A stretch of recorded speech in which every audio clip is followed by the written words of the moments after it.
How you going, gang? It is an unbelievably sensational day here in Melbourne. Just having some lunch and having a coffee. Been up this morning ensuring the horses are well fed and well groomed, and just doing some stuff around here today.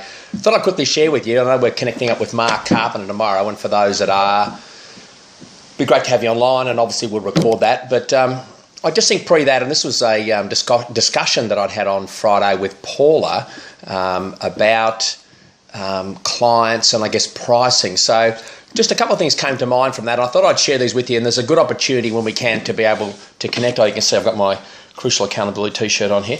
But apart from that, that was not intended. That was just accidental. Just happened to be wearing it today.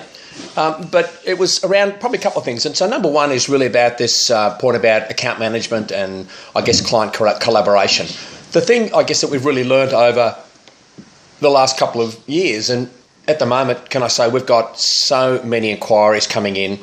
We've got, I think, probably 3 or 4 really good healthcare inquiries now building on the work we've done with Bendigo Health. So in all that, what I want to make sure, if I go back sort of 2 years and we picked up opportunities with organisations, and really the first thing we did was that we would, I would just go for the jugular and go get a pilot program and just get it moving. And whilst that worked, what I see in hindsight is there wasn't a lot of pre-planning around that. And I had a meeting with a big healthcare organisation, in fact, the one that you and I spoke about, Brad, is Nepean. I think they're called Nepean Health, but they're up Blue Mountains, about 5,000 people. And I met with them during the week, and they were really excited about Crucial Conversations. So whilst I could have gone for the jugular, what I really wanted to do was take a step back and just see if we can plan this thing out.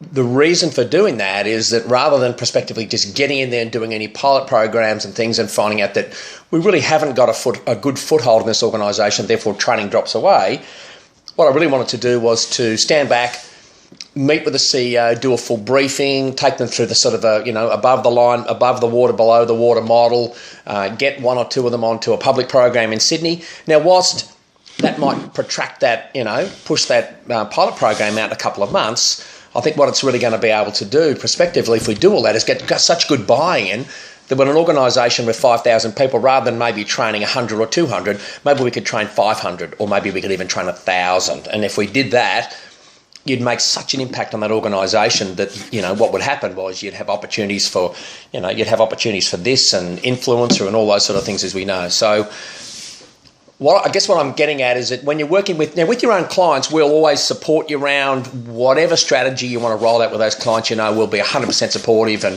when they come to us, and they make contact with whatever reason through the USA website, we'll feed that information back to you. But this is really now a 717 client. So when we get you working with 717 clients, we want to do it around a strategy, so that if you're out running training and something develops, what we want you to do is not just head off on that opportunity, but come back and let's talk about it.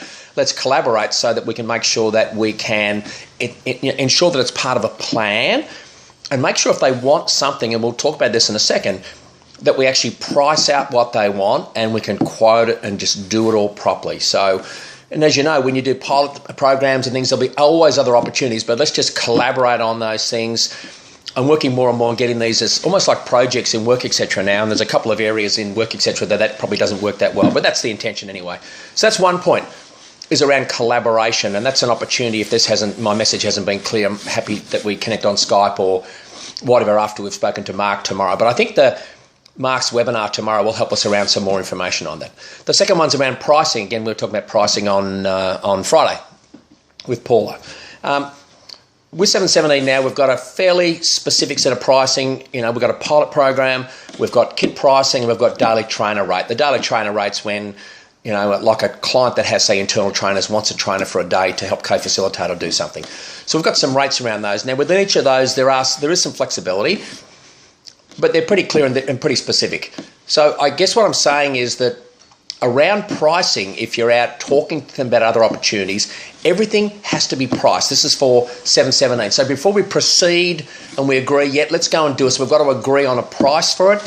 We've got to quote them, they've got to accept it, and then we can bill them afterwards. And the reason I say that is because we've had situations that have occurred that, we've quoted and done some work for someone, and before you know it, we have to bill them, and we haven't even agreed on a rate or anything for it. It hasn't happened a lot, but it has happened.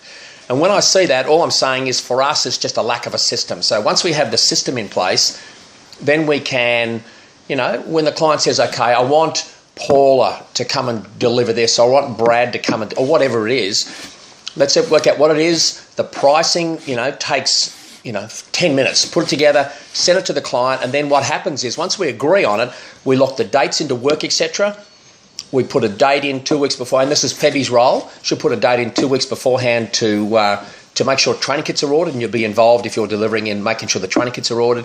You make sure that the kits have arrived, and we had another surprise recently with Angela, I think, who was doing a delivery, and of course no kits. So you'll make sure the kits are at the venue wherever they are, and then also what Febby does is put a day after the delivery, she puts an item into work, etc., saying to bill the client. So what we need to do then is obviously have the pricing in there as well. Does it make sense? So each time there's an opportunity around us delivering something, we've got a specific pricing model, we talk it through, we've got prices.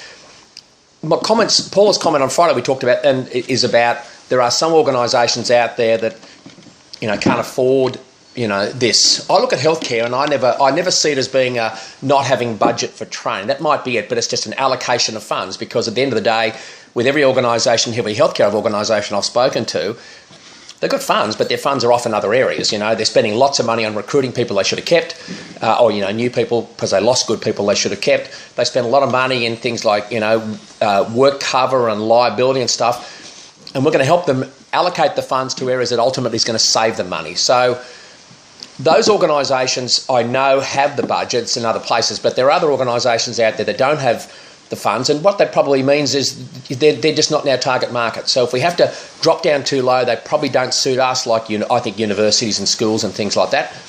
I think generally speaking, but not always the case, just don't suit, because ultimately the ones I've spoken to just want cheap.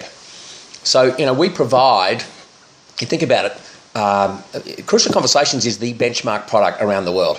It is by far the best. We're in nearly 40 countries around the world now, and we know we can make a significant difference. That comes at a price, and that's really the price we want to stick to, and it seems to be working well. So all it means is, as a team, if we just keep working on that strategy around pricing and around how we quote things and how we collaborate, I have no doubt that we can double the amount of kits that we move out the door, and work together as a team on doing that. So I hope that's helpful. This is too much information. Just let me know, but I find I'd never go to listen to an email because I just wouldn't bother doing it. So I thought it's just easy to record it. So I hope you're enjoying your weekend, or, enjoying watching this, thinking about how good your weekend was. And we'll talk to you during the week, and look forward to seeing those on the Mark Carpenter webinar tomorrow, assuming that Febby can get Adobe Connect working. We had a few little problems there. And we'll talk to you soon, gang. So all the best.